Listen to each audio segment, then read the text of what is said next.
اس مسئلے کو بھی لے کر آج ہمارے معاشرے میں افراط و تفریط کا شکار دیکھا جا رہا ہے کہ جو بچے ہوتے ہیں وہ صفوں کے درمیان کھڑے ہو سکتے ہیں یا نہیں۔ بعض حضرات دیکھنے میں آتا ہے کہ بڑی شدت کے ساتھ اس کا انکار کرتے ہیں کہ بچے بالکل نہیں ٹھہر سکتے، اور بعض اسی کے برخلاف بعض ایسے بھی احباب کو دیکھنے میں آتا ہے کہ بزرگوں کو کی ترجیح دیے بغیر بچوں کو بالکل امام کے پیچھے کھڑا کرتے ہیں، کہتے ہیں کہ یہ بچے تو بزرگوں سے زیادہ پڑھے لکھے ہیں۔ تو ان دونوں کے اندر، اور جیسے کہ ایک ساتھی نے شیخ ابن عثیمین کا فتویٰ بھی بھیجا، ان سب کے تناظر میں آپ کا کیا مشورہ ہے اور آپ کا کیا جواب رہے گا؟ بسم اللہ الرحمن الرحیم، الحمد للہ رب العالمین، وصلی اللہ علی نبینا محمد وعلی آلہ واصحابہ اجمعین۔ دیکھیے، سب سے پہلے تو ہمیں یہ دیکھنا چاہیے کہ نبی کریم صلی اللہ علیہ وسلم کے اقوال اور اس پر صحابہ کرام کا عمل، اور پھر سلف کا اس سلسلے میں طریقہ کیا رہا ہے۔ دیکھیے، جہاں تک اس بچے کا تعلق ہے جو غیر ممیز ہے، یعنی اسے تمیز نہیں ہے، طہارت کی تمیز نہیں ہے، وضو نہ ٹوٹنے کی تمیز نہیں ہے، تو وہ بچہ تو صف میں نہیں کھڑا ہو سکتا، اس سے صف منعقد نہیں ہوگی۔ اس کی مثال ہے کہ درمیان میں جیسے کرسی رکھ دیجیے آپ۔ لیکن وہ بچہ جو سن تمیز کو پہنچ چکا ہے، یا یہ کہیے کہ 7 سال سے اوپر کا بچہ ہے، یہ بچہ صف میں کھڑا ہو سکتا ہے، لیکن اس کے صف کا مقام کیا ہے؟ اس سلسلے میں نبی کریم صلی اللہ علیہ وسلم کی جو حدیثوں سے ہمیں پتہ چلتا ہے، اور سلف کے عمل سے، کہ بچوں کی جو صف ہونی چاہیے وہ بڑوں کی صف کے پیچھے ہونی چاہیے۔ اب آپ کہیں گے وہ کیوں؟ صحیح مسلم اور دیگر کتب حدیث میں حضرت ابو مسعود انصاری رضی اللہ تعالی عنہ، حضرت عبداللہ بن مسعود، ان دونوں کی روایتیں ہیں کہ نبی کریم صلی اللہ علیہ وسلم نے ارشاد فرمایا، لیلنی منکم اولو الاحلام والنہی، ہمارے قریب تم میں سے وہ لوگ رہیں۔ یہ ترغیب بھی ہے اور ایک قسم کا حکم بھی ہے۔ یہ ترغیب بھی ہے اور ایک قسم کا حکم بھی ہے کہ ہمارے قریب تم میں سے وہ لوگ رہیں جو اولو الاحلام اور اولو النہی ہیں۔ اولو الاحلام اور اولو النہی، بعض علماء نے کہا دونوں ایک معنی میں ہیں، یعنی سمجھدار لوگ۔ بعض علماء نے کہا کہ نہیں، دونوں الفاظ 2 معنی میں ہیں، سمجھدار اور بالغ لوگ۔ حتیٰ جیسے بلغ الحلم ہے نا، سمجھدار اور بالغ لوگ۔ تو لیلنی منکم اولو الاحلام والنہی، محدثین جو اس حدیث کی تفسیر شرح وغیرہ کرتے ہیں کہ ہمارے قریب وہ رہیں جو سمجھدار اور بالغ لوگ ہیں۔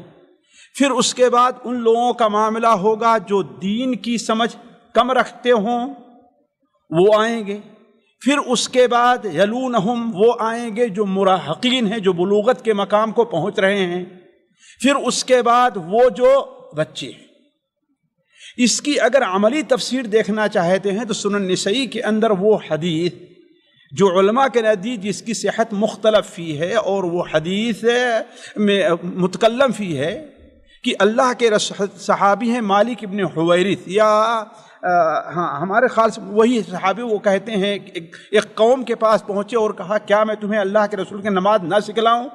جمع کرو اپنے مردوں کو، اپنے بچوں کو، اپنے عورتوں کو، کہ تمہیں میں اللہ کی نماز سکھاؤں۔ سب سے پہلے انہوں نے مردوں کو کھڑا کیا، پھر بچوں کو کھڑا کیا، ہے نا۔ یہ حدیث شہر ابن حوشب کی وجہ سے امام علامہ البانی اور کچھ لوگ ضعیف کہتے ہیں، لیکن شہر ابن حوشب ایسے ضعیف راوی نہیں کہ ان کی روایت کو بالکل ہی پھینک دیا جائے۔ امام احمد بن حنبل ہیں، ابن معین ہیں، یہ دونوں جو نقد کے اصول میں شمار ہوتے، انہوں نے ان کو ثقہ کہا ہے۔ امام ذہبی نے بھی انہیں قابل اعتماد قرار دیا ہے، بلکہ امام ذہبی نے ایک کتاب لکھی ہے، ذکر من تکلم فیہ وہو موثق، یعنی جن کے بارے میں کلام کیا گیا اور وہ کیا ہے، موثق، یعنی قابل اعتماد ہے، ان میں شہر ابن حوشب کو رکھا ہے۔ اسی لیے متأخرین میں سے بعض لوگ شہر ابن حوشب کی روایت کو حسن قرار دیتے ہیں، جیسے حافظ زبیر لیثی وغیرہ ہیں، لیکن قطع نظر اس کے کہ وہ حدیث صحیح ہے ضعیف، لیکن یہ حدیث جو ہے اس سے پہلے والی حدیث کی کیا ہے، شرح کرتی ہے، جبکہ اس کے خلاف کوئی دوسری حدیث نہیں ہے۔ اگر کوئی دوسری حدیث ہوتی تو شہر ابن حوشب کی حدیث کو ہم کیا ہے، رد کر دیتے، لیکن کوئی دوسری حدیث اس کی نہیں ہے۔ خود حافظ ابن حجر لکھتے ہیں صدوق یخطئ کثیرا، اصل کیا ہے، وہ سچے ہیں۔ اب جب کسی دوسری حدیث سے نہ معلوم ہو کہ ہاں بھائی انہوں نے یہاں غلطی کی ہے، تو اصل یہ ہے کہ ایک مومن کو کیا مانا جائے گا، وہ اچھا مانا جائے گا۔ علی کل حال ان دونوں حدیثوں کو دیکھیں۔ اس کے بعد ایک اور حدیث آتی ہے جسے امام نسائی رحمہ اللہ اپنی سنن میں نقل کرتے ہیں، امام احمد بن حنبل رحمہ اللہ اپنی مسند میں ایک سے زائد جگہ نقل کرتے ہیں۔ ایک تابعی ہیں قیس ابن عباد، قیس ابن عباد الیشکری، یہ تابعی اللہ کے رسول صلی اللہ علیہ وسلم زمانے میں تو مسلمان ہو چکے تھے، لیکن مدینہ منورہ تشریف کب لائے ہیں، آپ کی وفات کے بعد، اور خود ان کا بیان ہے مسند احمد میں کہ وہ حضرت عمر رضی اللہ تعالی عنہ کے دور خلافت میں آئے ہیں۔ خود بیان کرتے ہیں میری سب سے بڑی خواہش مدینہ پہنچ کر یہ تھی کہ میں ابی بن کعب سے ملاقات کروں، تو کہا میں مسجد میں پہنچا، مسجد میں داخل ہوا، حضرت عمر اپنے لوگوں کے ساتھ آئے، صحابہ کے ساتھ، اور مصلی پر کھڑے ہوئے، تو ایک شخص، میں پہلی صف میں تھا، ایک شخص پیچھے سے آتا ہے، مجھے کھینچ کر کے اور پیچھے کر دیتا، اپنی میری جگہ جا کے کھڑا ہو جاتا ہے۔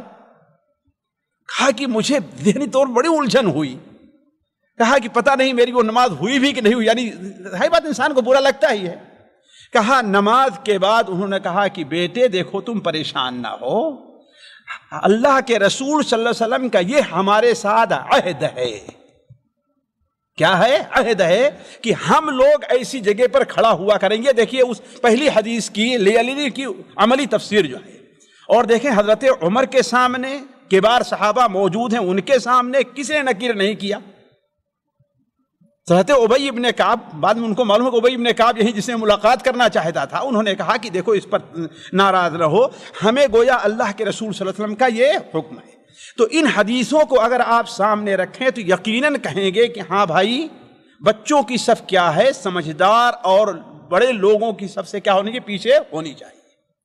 لیکن جو بچہ آ کر کے پہلی صف میں بیٹھ جائے، ہے کہ نہیں، اسے سمجھایا جائے، نہیں مانتا ہے تو کم سے کم یہ ہے کہ جو امام کے پیچھے، ان حدیثوں سے لیجئے، جو امام کے پیچھے کی جگہ ہے، جہاں پر یہ ہے کہ امام کو ضرورت پڑ جائے تو اسے ٹوکا جا سکتا ہے، اسے بتایا جا سکتا ہے، یہ 2 3 4 5 آدمی جگہ ہے، یہاں پر بچوں کو کھڑے نہیں ہونا چاہیے، الا یہ کہ بالغ ہو، الا یہ کہ بالغ ہو۔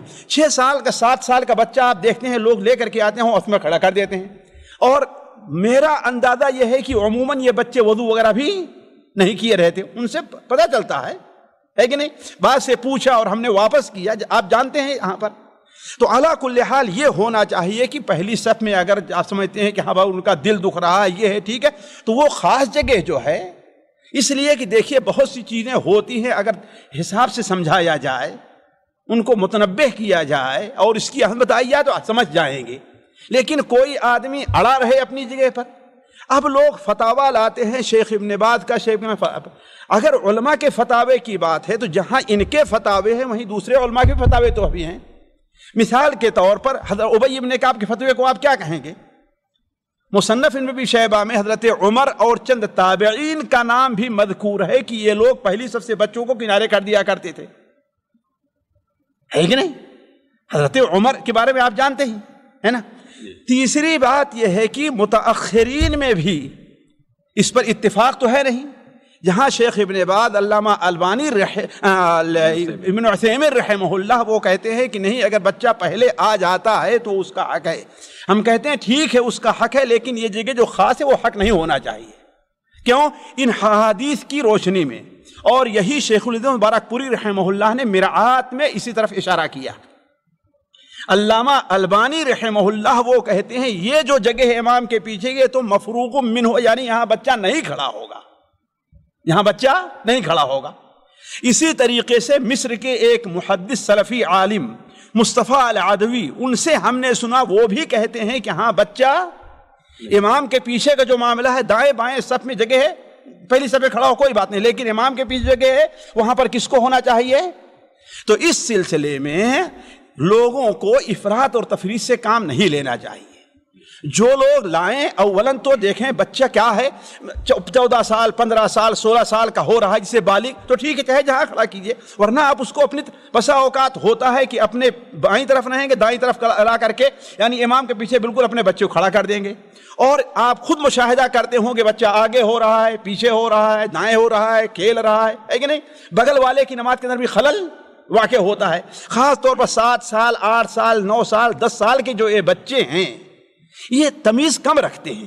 ہم انہیں یہ نہیں منع کرتے کہ مسجد نہ لے آئیے، آپ لے آئیے، ہم یہ نہیں کہتے کہ اگر پہلی صف میں جگہ آپ پہلے پہنچ اپنے بغل میں کھڑا کیجئے، لیکن وہ جگہ جو خاص ہے جہاں سے حضرت ابی بن کعب نے اس جوان کو ہٹایا، بچہ وہ بھی نہیں تھا، وہ بچے نہیں تھے، ان کو ہٹایا، اور حضرت امام احمد حنبل رحمہ اللہ کا فتویٰ یہی ہے، امام ابن اسحاق بن راہویہ کا فتویٰ یہی ہے، امام ابن تیمیہ کا فتویٰ یہی، تو اگر فتوے پہ چلنا ہے تو آخر ان 3 کے فتوے کو آپ نے لیا اور اتنے بڑے بڑے لوگوں کا فتویٰ کیوں چھوڑ دیا ہے آپ نے؟ علی کل حال اس سلسلے میں افراط اور تفریط سے کام نہیں لینا چاہیے۔ بچے جو ابھی چھوٹے ہیں 11 سال 12 سال اس سے نیچے کے ہیں، انہیں کہاں رکھنا چاہیے؟ پہلی صف میں کھڑے ہوں تو امام کے جو بالکل پیچھے کی جگہ وہاں نے بالکل اس سے ذرا کنارے کھڑا کرنا چاہیے جی، اور باقی صف کے اندر دائیں بائیں کہیں بھی کھڑے ہو جائیں، لیکن شروع اگر صف کرنی ہے بنانی ہے تو وہی بنائی اسی طرح بنائی جائے جیسا کہ آپ نے بیان فرمایا لیلی منکم اولو الاحلام والنہا، ہمارے قریب وہ لوگ ہیں جو بالغ اور عقل مند ہیں، پھر اس کے بعد ان سے کمتر درجے کے لوگ، پھر اس کو ان سے کمتر درجے کے لوگ، یہ صف کی ترتیب اصل ہونی چاہیے۔ جی شیخ محترم، یہاں پر ایک سوال یہ پیدا ہوتا ہے کہ یہ تو بات الحمدللہ واضح ہو چکی ہے، اب یہ بات رہے گی کہ جو امام کے پیچھے جو 5-6 افراد کی جو جگہ ہے، اب مسجد کے اندر کوئی پڑھا لکھا یعنی عالم دین جس کو حافظ قرآن کہیں ہے ہی نہیں، سب نارمل انسان ہیں، اور 1-2 بچے جو ہے 12-13 سال کے حافظ قرآن وہاں پر آ جاتے ہیں، تو یہاں پر کیا مسئلہ آخر ہوگا؟ بھائی دیکھیے اصل میں وہاں جو مسئلہ ہے وہ کئی چیزیں ہیں۔ ایک چیز تو ہے کہ جو کھڑا ہو ایسے متنبہ ہو کہ امام غلطی کرا تو اس کو متنبہ کرے، اور امام کو ضرورت پڑے تو اس کو اپنے قریب آ سکے۔ تو 14 سال کے بچے تو آج کل تو تقریباً بلوغت کو ہیں، ٹھیک ہے، اگر امام سمجھتا ہے وہ لقمہ کا محتاج ہے، زبانی پڑھ رہا اس کا محتاج ہے تو کوئی بات نہیں، یہ تھی کہ استثنائی صورتحال ہے، لیکن عام جو ہونا چاہیے ایسا نہیں ہونا چاہیے۔ جو سمجھدار لوگ ہیں، پڑھے لکھے لوگ ہیں، بڑے لوگ ہیں، وہیں وہاں پیچھے کھڑے۔ ابھی جیسے 9 سال میں لڑکا مدرسے سے فارغ ہو کر آ گیا، حافظ قرآن ہے، امام کے پیچھے کھڑا ہوتا ہے، تو آپ کی جو باتیں ہیں تفاصیل، اس کی روشنی میں اس کو بازو کرنے کا حق ہے کسی کو نہیں ہے؟ جی ہے، حق ہے، بالکل حق ہے، اگرچہ کہ وہ حافظ قرآن ہے، اور کون کرے گا اس کو پیچھے؟ اللہ کے بندے حافظ قرآن ہونا یہ نہیں، لیکن کیا وہ فقہ کی سمجھ بھی رکھ رہا ہے کہ نہیں رکھ رہا ہے؟ سوچنے کی بات ہے۔ اقرؤہم لکتاب اللہ کے ساتھ ساتھ ضروری ہے کہ وہ شخص نماز کے مسائل پر جو عمومی ہیں اس کے اوپر دسترس بھی رکھتا ہو۔ یہ نہیں ہے کہ ایک بالکل جاہل حافظ نماز کے مسئلہ نہیں جاؤ اسے آپ لا کر کے نماز کے لیے کھڑا کر دیجئے، یہ بات ظاہر بات ہے، غلط ہے۔ تو کیا اسے جو کھڑا کر رہے ہیں کیا وہ نماز کے مسائل جانتا ہے؟ سجدے سہو کب ہوگا، کیسے ہوگا، یہ جانتا ہے؟ کس پر سجدے سہو واجب ہوتا ہے، کیا یہ جانتا ہے؟ ظاہر بات نہیں جانتا۔ جی تو پھر ایسے بچوں کو تراویح پڑھانا بھی کیا جائز نہیں ہوگا؟ پھر ان کو سمجھایا جائے، پھر تراویح کے لیے کھڑا کیا جائے۔ نماز کے مسائل کہیں ہاں بھائی، انہیں یہ نہیں کہ نماز کے مسائل جانتے ہی نہیں ہیں، ایسے اس کے مسائل سے بچے کیا جانتے ہیں؟ زیادہ زیادہ سجدے سہو جانتے ہیں بھائی، کم سے کم یہ تو ہونا چاہیے کہ ہاں بھائی واجبات کیا ہیں، ضروری چیزیں کیا ہیں، کس کے چھوٹنے سجدے سہو ہوگا نہیں ہوگا، یہ تو ہونا چاہیے، نہیں ہونا چاہیے۔ یہ نہیں معلوم ہے ظاہر بات، چاہے 40 پارہ قرآن یاد ہو اسے، صرف 30 پارہ نہیں ہے کہ نہیں ہے، وہ امامت کا حقدار نہیں ہے۔ جی شیخ محترم، اس میں آخری سوال ہے کہ اگر جیسے کہ بہت سارے لوگوں کو دیکھا جاتا ہے مساجد کے اندر چھوٹے بچوں کو لے کر آتے ہیں، 3 سال 4 سال 5 سال کے بچوں کو، اور کہیں بھاگنے کے خوف سے انہیں بازو کر لیتا ہے بندہ۔ بازو نہ کرے، اپنی گود میں بیٹھائے، بازو کرے گا تو سب کٹ جائے گی، اس کو اپنی گود میں بیٹھائے، اپنے سامنے بیٹھائے، گود میں لے لے اس کو۔